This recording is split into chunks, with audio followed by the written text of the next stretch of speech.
अभी हम उस चुनाव प्रचार की समाप्ति के अंतिम पड़ाव पे हैं और आप सबने देखा होगा कि भारतीय जनता पार्टी का पन्ना प्रमुख से लेकर के मुख्यमंत्री नायब सिंह सैनी, राष्ट्रीय अध्यक्ष जी अमित शाह जी, नरेंद्र मोदी जी स्वयं हरियाणा प्रदेश में आकर के प्रत्येक नागरिक से भारत को जिस प्रकार से विकसित बनाने का संकल्प नरेंद्र मोदी जी ने लिया है, उसको हरियाणा प्रदेश के नागरिक आशीर्वाद दे करके उस संकल्प को सिद्धि की ओर लेकर के जाएं, ऐसा निवेदन माननीय प्रधानमंत्री जी से लेकर के पन्ना प्रमुख तक के हमारे कार्यकर्ता ने डोर टू डोर संपर्क करके भी ये संकल्प सिद्ध करने के लिए जनता से आशीर्वाद मांगा है।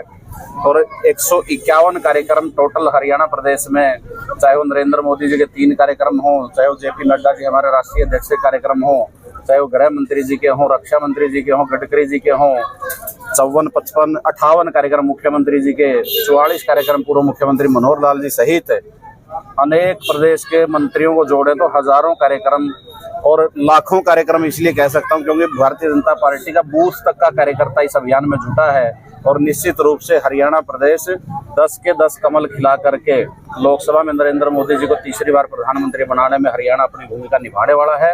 और करनाल की जनता मुख्यमंत्री नायब सिंह सैनी जी को आशीर्वाद देकर के बहुत भारी मतों से उनको एक बहुमत के साथ सरकार चलाने का आशीर्वाद देगी। राहुल गांधी जो है मंचों पे संविधान की किताब उठाकर कहने लग रहे हैं भाई बीजेपी अगर आगे कड़ तो संविधान को खतरा है, लोकतंत्र को इनसे खतरा सबसे बड़ा खतरा उनकी दादी ने, आपको ध्यान होगा 70 के दशक में इमरजेंसी लगा करके संविधान को तोड़ने का काम किया था। आज भी समय महेंद्रगढ़ में प्रधानमंत्री नरेंद्र मोदी जी ने ये कहा है कि संविधान का बदल कभी नहीं हो सकता और नरेंद्र मोदी जान दे सकता है संविधान में बदलाव नहीं हो सकता, ये भ्रमित करके, क्योंकि इनकी जमीन खिसक चुकी है।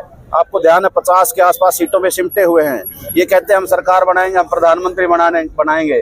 270 से ज्यादा सीट नहीं लड़ रहे थे पूरे देश भर में, किस प्रकार से सरकार बनाने का ये काम करेंगे, किस प्रकार का दावा करते हैं। राहुल गांधी जी जिस प्रकार का बात बोल रहे हैं वो पूरी जनता समझ चुकी है और नरेंद्र मोदी जी के साथ हरियाणा ही नहीं पूरी भारत की जनता मजबूती के साथ खड़ी है। भाई साहब अगर हिसार की बात करें, सीधी फाइट जो है रणजीत चौटाला और जयप्रकाश जेपी के बीच में बताई जा रही है।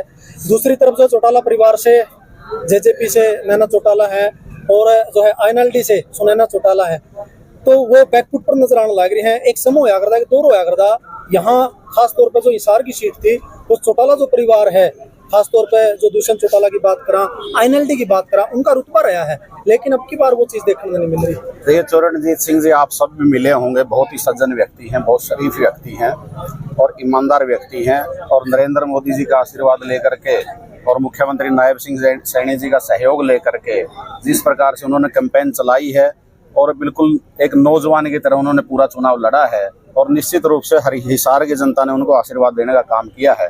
जहां तक आपने बात की इनेलो और जेजेपी की, मुझे लगता है कि ये अपनी जमीन बिल्कुल पूरी तरह से खो चुके हैं। अब तो मुझे लगता है कि सिंबल बचाने की कवायद चल रही है।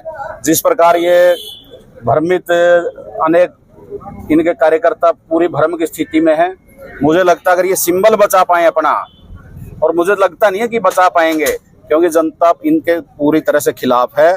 जनता केवल और केवल नरेंद्र मोदी और नायब सैनी को पसंद करती है। बीजेपी प्रत्याशी जो है रणजीत चौटाला जी, कहीं ना कहीं गांव में उनका विरोध भी देखने को मिला है। जिस चौपाल में या जहां भी उनके प्रोग्राम थे तो कहीं ना कहीं विरोध था। किसान कर रहे थे या फिर आपको क्या लगता है? देखिए इक्का दुक्का जगह विरोध हुआ, लेकिन हमने जो विरोध करने वाले लोग थे उनसे कई लोगों से मैंने स्वयं बात की। जब कोई आपको तकलीफ है तो आप बात करके बातचीत से जो समाधान बातचीत से हो सकता है वो किसी और तरीके से नहीं हो सकता।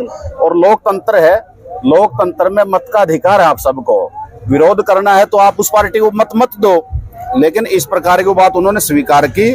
और आप पिछले 15-20 दिन से आपने देखा हुआ किसी प्रकार का विरोध पूरे हिसार जिले में नहीं हुआ है। सिरसा के अंदर प्रियंका गांधी जी अभी एक बड़ी रैली करके गई है, क्या लगता है कितना का असर जो है हरियाणा में वो छोड़ के गई है? मुझे नहीं लगता उनका कोई प्रभाव हरियाणा में रहने वाला है। जिस प्रकार से आज उनका रोड शो फेल हुआ है, फ्लॉप हुआ है, और उसके बाद मुख्यमंत्री नायब सिंह सैनी जी का फतेहाबाद में रोड शो था आज, उसमें अपने आप शहर के लोग अपने आप निकल करके आए। मुझे लगता है जहां राहुल गांधी जी और प्रियंका गांधी जी जहां भी जाते हैं वहां बीजेपी भारी मतों से जीत करके आती है। अमित शाह जी की रैली थी अभी हिसार के अंदर, क्या लगता है कितना जो वोटर जो है सपोर्ट में आएंगे और बीजेपी के पक्ष में? देखिए हिसार की सीट बहुत सेफ सीट है और अभी आप बरवाड़ा शहर में इस कार्यक्रम में खड़े हैं। अगर आप अपने कैमरों की आंखों से देखोगे शहर का प्रत्येक व्यक्ति, मैंने खुद स्वयं देख के मैं हैरान हूँ कि ऐसे ऐसे चेहरे यहाँ पर देखे मैंने, मैं क्या पूरा शहर ही आया हुआ है। तो आप समझ सकते हैं कि जिस प्रकार का उत्साह नरेंद्र मोदी जी को लेकर के हरियाणा प्रदेश की जनता में है, हिसार की जनता में है। 10 की 10 सीट निश्चित रूप से हम जीत करके नरेंद्र मोदी जी को देने वाले भाई साहब, दूसरी तरफ जयप्रकाश है, नहीं भूलना चाहिए, वो राजनीति का बहुत तगड़ा खिलाड़ी है, 3 बार सांसद रह लिया है, तो उनके साथ में मुकाबला। आप कुछ दिन इतिहास को याद करेंगे तो इसी जयप्रकाश को जहां हिसार की जनता ने चढ़ाने का काम किया था, इसी हिसार की जनता ने जमानत जब्त करके वहां कलायत भेजने का काम इसी हिसार की जनता ने किया था, और इस बार पक्का इलाज करके हिसार की जनता भेजने वाली।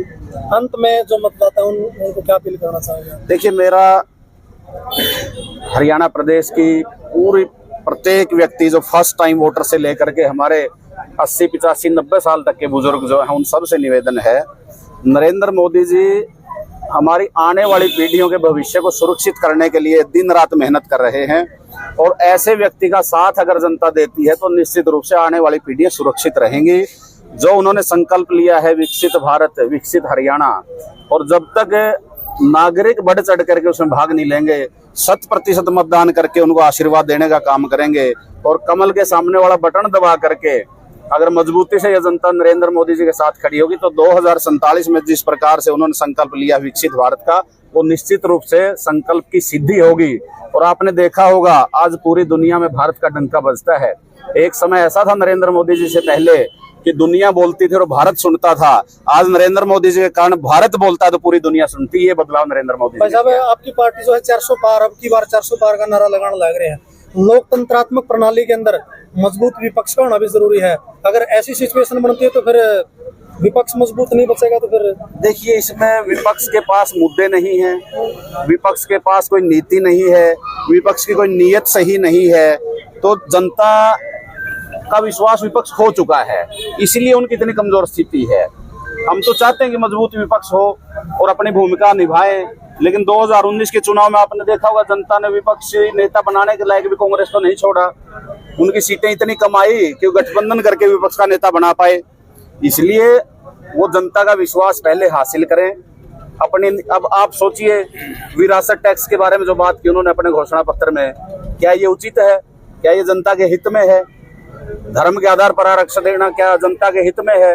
नरेंद्र मोदी जी ने कहा है SC, ST, OBC का आरक्षण मेरे मरते दम तक भी खत्म नहीं हो सकता, और कोई दुनिया की ताकत नहीं है। तो इनकी सोच के ऊपर जनता बिल्कुल नाराज है, और इनकी सोच को देखते हुए जनता ने मन बना लिया है, और मुझे नहीं लगता 2024 में भी प्रतिपक्ष का नेता चुन पाएंगे। ऐसी स्थिति लोगों ने करके रख दी है।